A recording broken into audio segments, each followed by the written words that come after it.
নমস্কার বন্ধুরা, মকর সংক্রান্তির নতুন পর্বে আপনাদের সকলকে স্বাগত জানাই।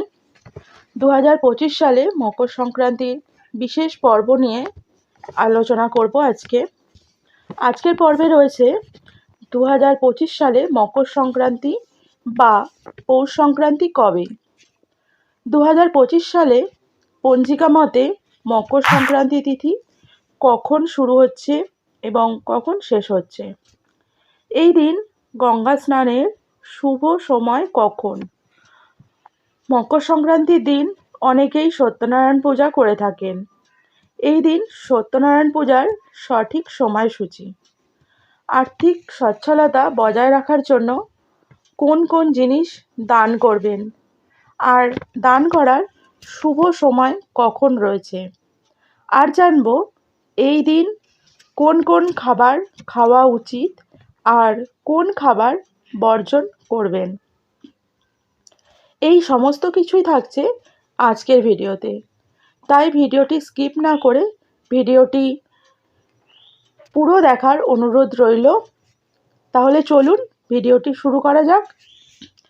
2025 সালে সবথেকে বড় উৎসব হলো মকর সংক্রান্তি বা পৌষ সংক্রান্তি। এই দিন সূর্য প্রবেশ করে মকর রাশিতে, আর মকর রাশিতে প্রবেশ করার জন্য ভারতবর্ষের এই উৎসব বিভিন্ন দেশে বিভিন্ন নামে পালিত হয়। মকর সংক্রান্তি বা পৌষ সংক্রান্তি থেকে শুরু হয় সূর্যের উত্তরায়ণ, অর্থাৎ ঋতু পরিবর্তনের সূত্রপাত। শীতের বিদায় নেয়। এবার জেনে নেব পৌষ সংক্রান্তি বা মকর সংক্রান্তির সঠিক সময়সূচি। পঞ্জিকা অনুযায়ী 2025 সালে 14ই জানুয়ারি মঙ্গলবার সকাল 9:07 সূর্য মকর রাশিতে প্রবেশ করবে। তাই এই সময় থেকেই মকর সংক্রান্তির শুভ মুহূর্ত শুরু হচ্ছে। 2025 সালে মকর সংক্রান্তির দিন পূর্ণকালের সময় সীমা থাকছে 14ই জানুয়ারি 2025।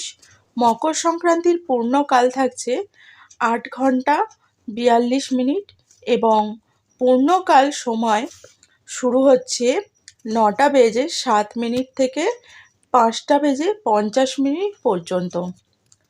মকর সংক্রান্তির দিন গঙ্গা স্নানের শুভ মুহূর্ত থাকছে 9:07 থেকে 11:47 পর্যন্ত। এছাড়া এই দিন যে কোনো সময় আপনি গঙ্গা স্নান করতে পারেন। এই দিন দানের সবথেকে শুভ সময় থাকছে 9:07 থেকে 10:47 মধ্যে। মকর সংক্রান্তির দিন দান করা অত্যন্ত শুভ, তাই এই দিন কি দান করবেন।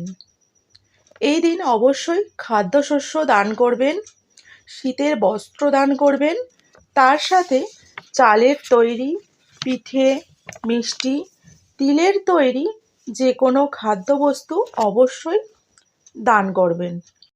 মকর সংক্রান্তির দিন সত্যনারায়ণ পূজার সঠিক সময়সূচি কী রয়েছে। 14 জানুয়ারি 2025 সালে মঙ্গলবার প্রদোষকালে 5:07 পর থেকে 6:50 মধ্যে অত্যন্ত শুভ সময় রয়েছে। এই সময় আপনারা সত্যনারায়ণ পূজা করতে পারেন। মকর সংক্রান্তি একটি অত্যন্ত পবিত্রতম দিন, তাই এই দিন অবশ্যই এই কাজগুলি করবেন এবং কোন কোন কাজ পরিত্যাগ করবেন আসুন জেনে নিই। মকর সংক্রান্তির দিন অবশ্যই স্নানের সময় জলে তিল মিশিয়ে স্নান করুন। এই দিন স্নানের পর অবশ্যই শুদ্ধ বস্ত্র পরিধান করুন। ইষ্ট দেবতাকে সবার প্রথমে অনুসরণ করবেন। তারপর অবশ্যই আপনি আমিষ খাবার পরিত্যাগ করুন। এই দিন অবশ্যই সূর্য দেবতাকে জল প্রদান করবেন, নৈবেদ্য প্রদান করবেন। জল প্রদানের সময় অবশ্যই তামার পাত্রে প্রদান করবেন। তামার পাত্রে লাল ফুল, লাল চন্দন এবং কালো তিল অবশ্যই অর্পণ করবেন। এই দিন অত্যন্ত পবিত্র ও পূর্ণ কার্য করার জন্য অত্যন্ত শুভ, তাই এই দিন স্নানের পর অবশ্যই সারা দিনে গায়ত্রী মন্ত্র জপ করতে পারেন 108 বার। এই দিন অবশ্যই গবাদি পশু পাখির সেবা করবেন, তাদেরকে দানাশস্য অর্পণ করুন।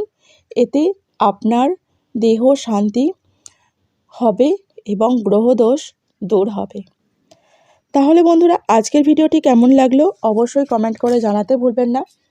ভিডিওটি যদি আজকে প্রথম দেখে থাকেন তাহলে আমার চ্যানেলটাকে সাবস্ক্রাইব করবেন, একটা কমেন্ট করবেন, লাইক করবেন, শেয়ার করতে একদম ভুলবেন না। আজকের মতো ভিডিওটি এখানেই শেষ করছি। আবার ফিরে আসবো খুব তাড়াতাড়ি নতুন একটা ভিডিও নিয়ে। নমস্কার।